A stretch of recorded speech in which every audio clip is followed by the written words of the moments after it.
given a leadership position because, well, they're the seniors. But I think the reason that we were such a competitive and fun group, hated to lose, wanted to compete in practice, was the ideals and the leadership that these guys led with. You know, I couldn't say a bad thing about any one of these guys, other than maybe they didn't work hard one day or something, but on and off the field, they're great guys. You know, you don't worry about them. You don't wonder, are these guys hazing a freshman? You know, what are these guys doing? Are they, causing problems? They don't.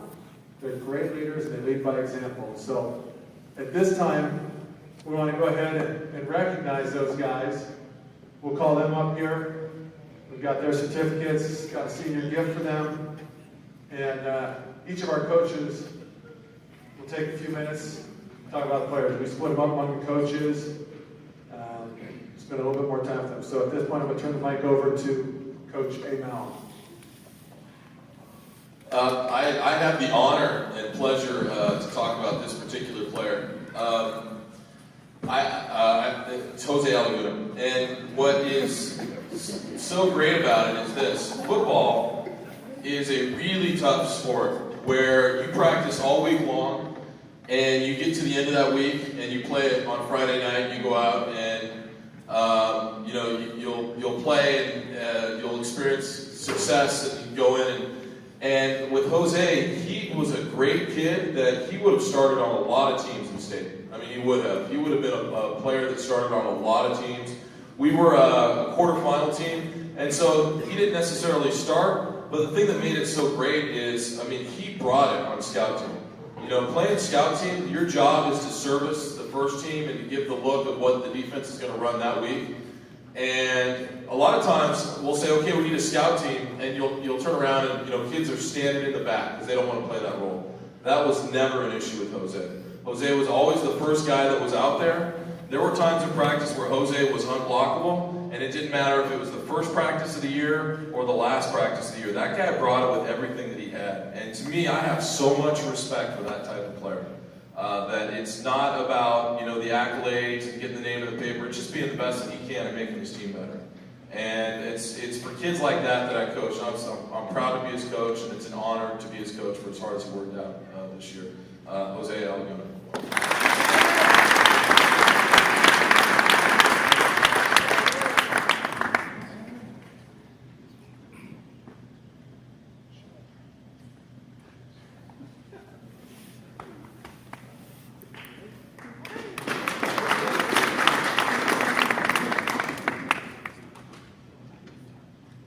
Next up, we have Coach Keck.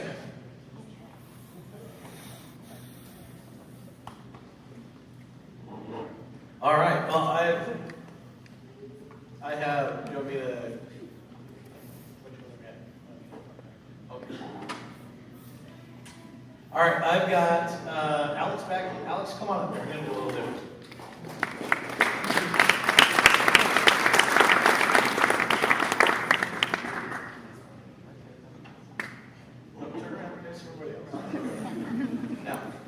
Notice he followed directions really well.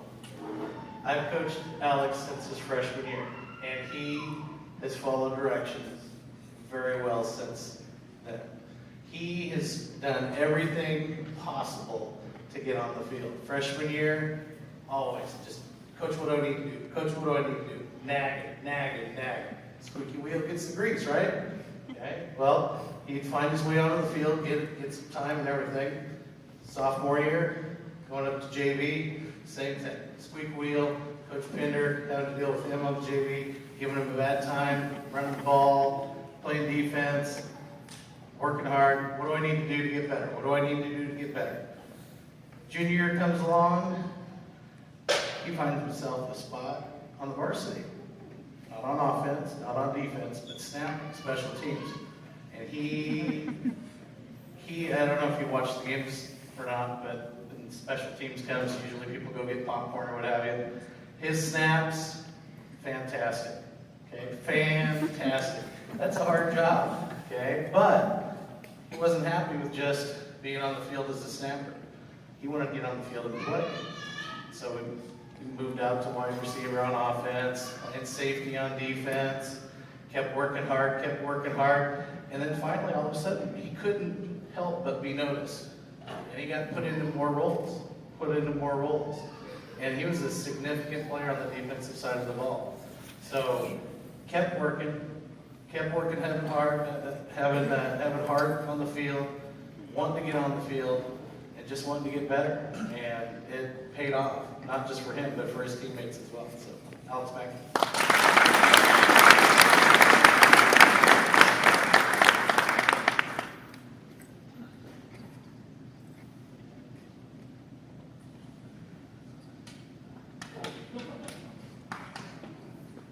Next up, Coach Lardy.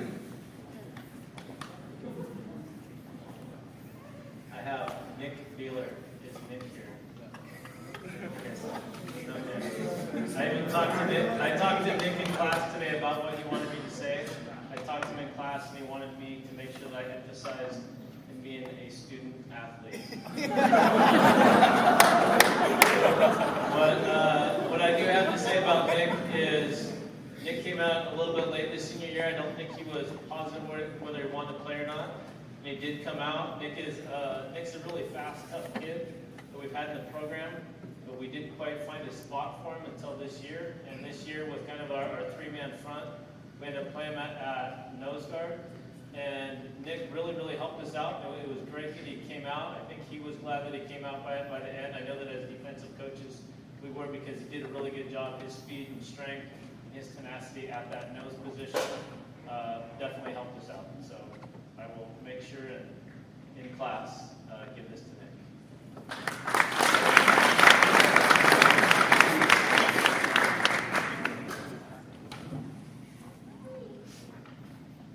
All right, I've got the next guy. He doesn't look like much out of pads, but get him in pads, and I think he still kind of earned the same nickname as last year. That's kind of crazy legs. Where you at, Nick? Come on up here.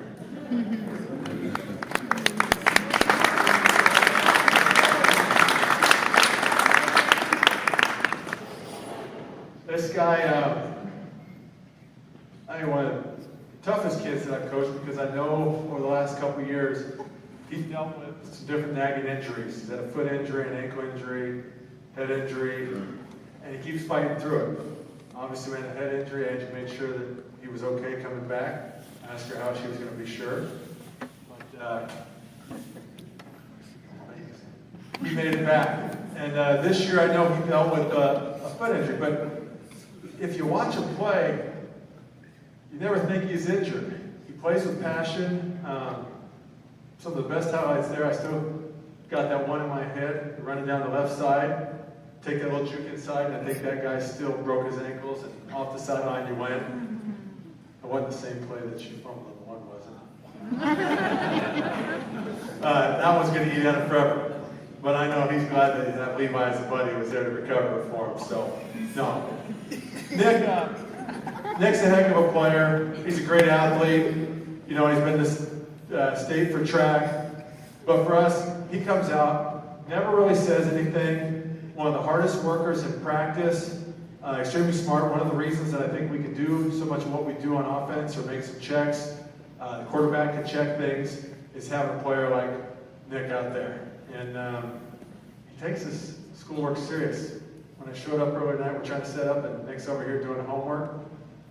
So he truly embodies the scholar athlete. And he's a guy that I know he's too smart for this. I wish we could find a way to get back next year, because he makes our team better, not just on the field, but off the field. Nick Bernard.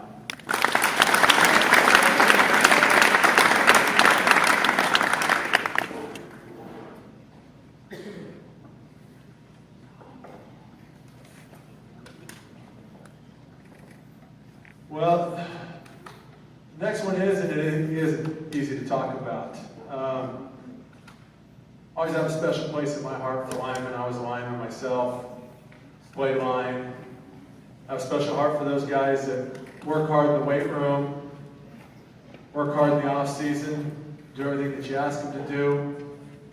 And that's Zane Chilwood.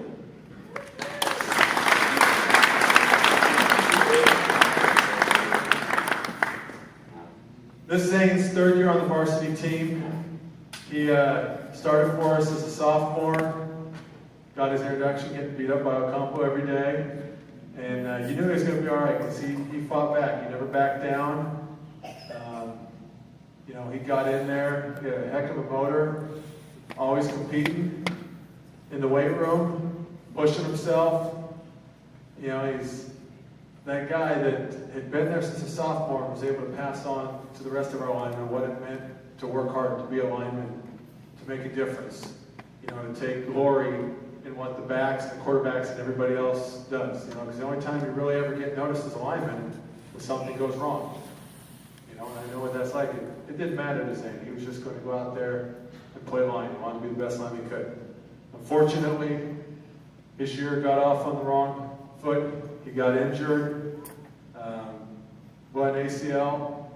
But I know that the success of our team was because of the role that he still continued to play with us. He was a captain for us, not because we felt sorry for him. He earned that before he got injured. You know, he was named at the beginning of the year one of our captains for the Hill High game. And he became a permanent captain for us after that. You know, and that's because of the person he is and his work ethic. And he had an important job every Friday night. And for most people, it may not seem like that big of a deal. And I know Zane would have done much rather than doing something else. But I think he knew how serious it was. Everything started with the coin flip. And we talk every Friday. And we got to the point where we didn't really have to talk. We just kind of looked at each other and knew exactly what to call. I think the only time we lost the coin flip or did not get what we wanted in the coin flip this year was the Friday game that he was gone because of the surgery. Every other time, he got exactly what I asked him to get in terms of whether we were starting offense or defense, whether we had to win or not. And, you know, it might not seem a big deal, but I think it truly did contribute to the success of our team. And then in practice, you look over there, and I know Coach A. Malman will have to come up here and say a few words probably too, because Zane took on the role of player coach. He's over there, he could easily just kind of faded away. He just got frustrated, but he didn't. He helped coach these guys up, made our linemen better, and he wanted these guys to succeed with every ounce of his body, whether he was playing or not. He cared about these guys, gave everything he could. And I know his dream is to continue on playing small college ball, and we're going to work and do everything that we can to hopefully get him there, get him healthy, and get him back on the field. Zane Chiller.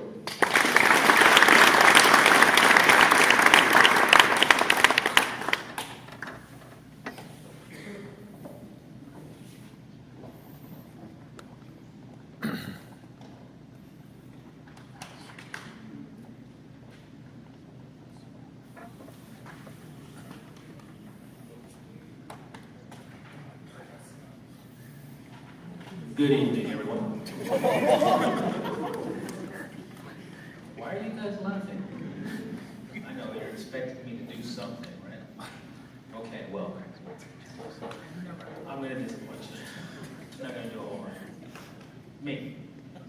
I get to talk about this young man, and this young man, we moved him around through his years here at Liberty. Started out as a lineman. Very intelligent young man. Wanted to play fullback and moved into that position. Always worked hard in practice. Very coachable. Did whatever it was that I asked him to do. And over the course of his time in the year playing that position, I could see the improvement that he made from the beginning of the year. I don't know if he could, but I could definitely see the improvement of doing exactly what was asked of him. And the young man I'm speaking about is Zach Connor, who I have tons and tons of respect for, his work ethic and the way he comes to practice.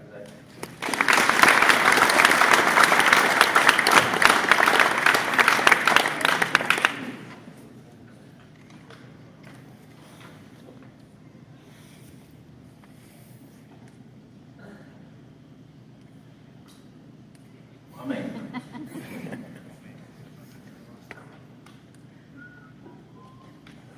Monsieur Guimond.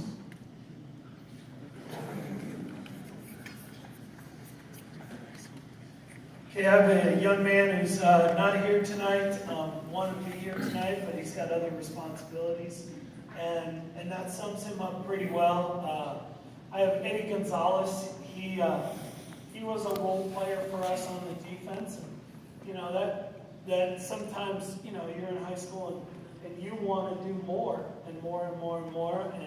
But he first of all made our offense the best they possibly could be. They'd move him around the linebacker, defensive end, etc.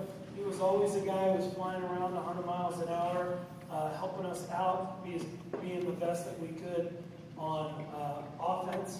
On defense, because he was that fast of a kid, when we looked for a big, physical, fast running back, we asked him to do that too. That's always not the most fun thing. If you ask Crescent Valley or some of the teams that we played, they can attest that it's not always fun to be running back against our defense. And then lastly, what he did is because of his speed and quickness and tenacity, he got a lot of opportunities when we knew it was a pass rush situation to get after that quarterback. And, it's little things like that that help you with your success. And we're going to miss, Eddie was a fun guy to be around. Eddie Gonzalez.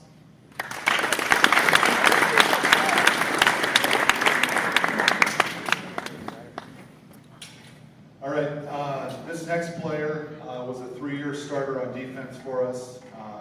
He got his first start on defense as a sophomore.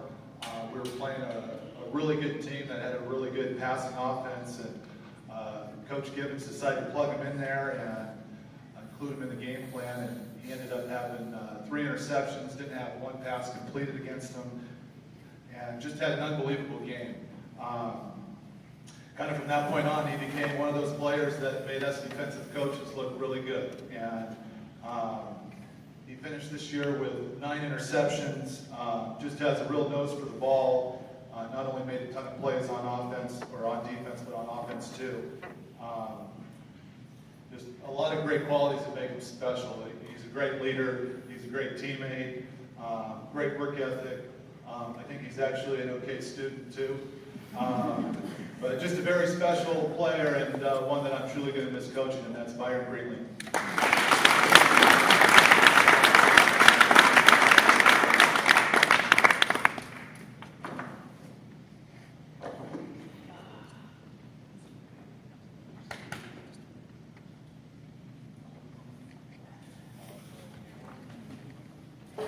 I'm back.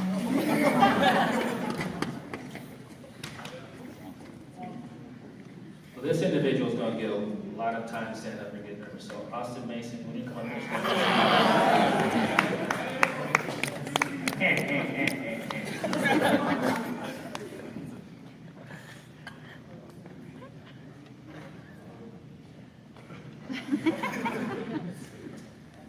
my boy Austin here.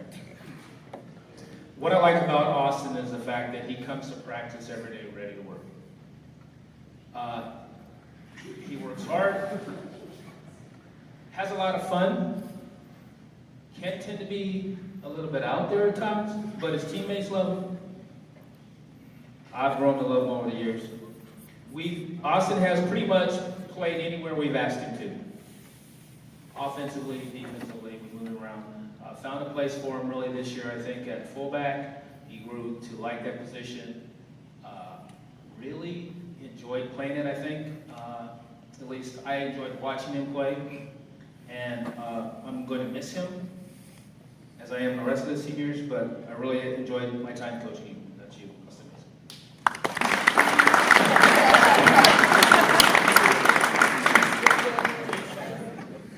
You get these, and I keep your helmet.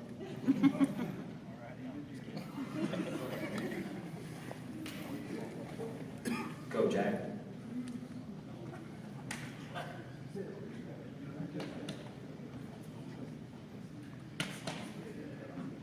These guys keep calling me Grandpa. I don't know what the heck they're talking about. James Baines, please come out.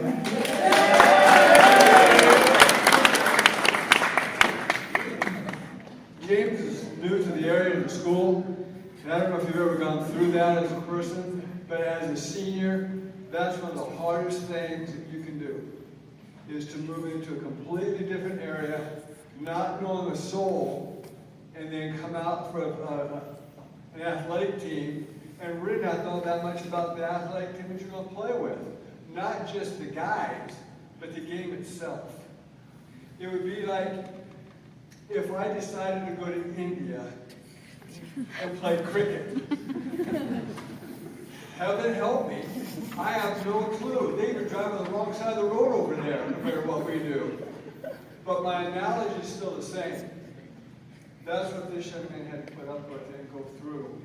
And it's not always easy to be accepted, one, at a school, or two, in a team, and be able to do that. So not only do I think the world of James because I know how hard that is, but for him to stick it through and be part of these guys and to have them think the way they do of him, I think we'll all remember the pass he caught in front of our sideline and all the stuff that he did. You know, when you throw a formation like ding, or doubles, or trio, or unbalanced, you marry that with plays called veer, dart, jet, counter. You put that with pass plays called hobo or Boston. Tell me what that's all about. It's like learning a foreign language. And this young man didn't whimper. The only thing he asked me to do was, Coach, can I meet you after practice and let's go to the place? That speaks volumes of James Mays. And so, James, it's been just a pleasure for me to get to know you and to work with you and go through the things we said we're talking about. Best of luck to you, senior. Hats off to you.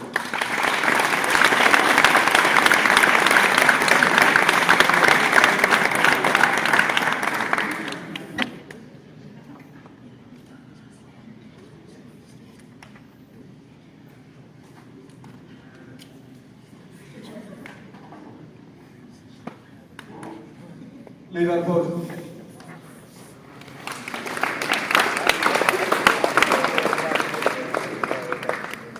Levi played wide receiver and defensive back for us, but more importantly, as far as I'm concerned, he played wide receiver for us, but I think one of the smartest guys out there, a true student of the game. He would break down films himself. He would come back to me and say, hey, Coach, what about this? What about that? I did this. I did that.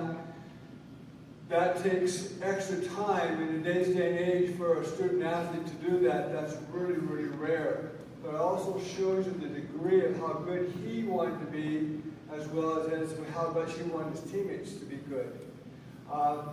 As the season went on, he started the season behind a couple of our larger guys, Byron and Jacob being out there. And we knew Byron was going to go both ways, so we figured out a way that we were going to rotate that pick through. And Levi stuck right in there and did everything we asked him to do. As the season got on, at times there was a blocking issue, and I'm pretty much black and white with these guys. And I told him what he needed to do. And we came up with drills, we worked on in practice together and stuff, and toward the end of the year, he's back doing what he's supposed to do, and that was to block downfield and help his teammates out that direction. One of the brightest kids I've ever been around. Where are you headed to? Where do you want to go? Doggone Trojan. I tell you what, I don't know how much you know about SC, but it's a private school in Los Angeles. And it's got almost the same standards as Stanford. And as my good friend Mr. Email will tell you, Cal's not hard to it's not easy to get into it as well. That's where this kid's headed. So Levi, great job. My pleasure to know your coach, etc.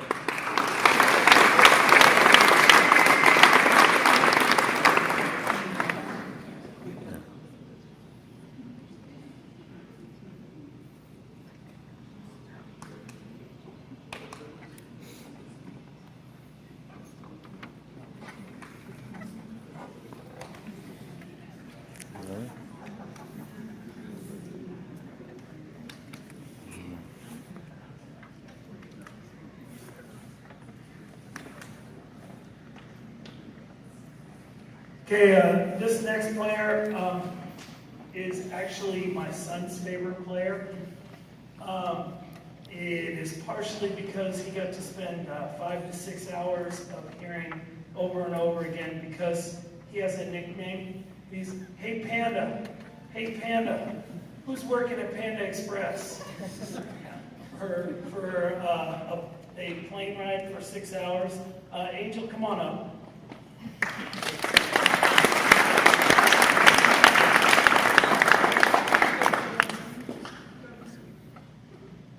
So aside from Angel's love for pink, which he's already asked me how to special order some wrestling shoes in pink, and he had pink football shoes, and he's wearing pink.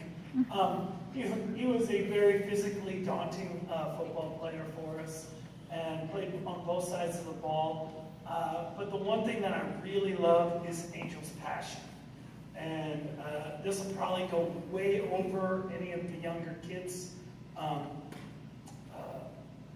knowledge or whatever. But if you've ever seen the show Benny Hill, and if you ever watch any of our films, you'll see Devin Kaneshiro running for a touchdown, and it's like, and then about 15 yards behind is this big guy going, always the first one down there to celebrate with his teammates. And that celebrates miles and miles and miles of just the amount of pride that he had in his team and the love he had for his teammates. I mean, because I got to tell you, he was not the guy at the end of practice going, sprints, yes! So when somebody breaks for that long run, whether it was Kobe or DK or Banat or whoever, you know, he was always the first guy hustling down there, trying to make sure that his teammates know that he believed him and he was happy that they scored, you know. So, I mean, all these things put together make him a pretty special guy. Angel Rodriguez.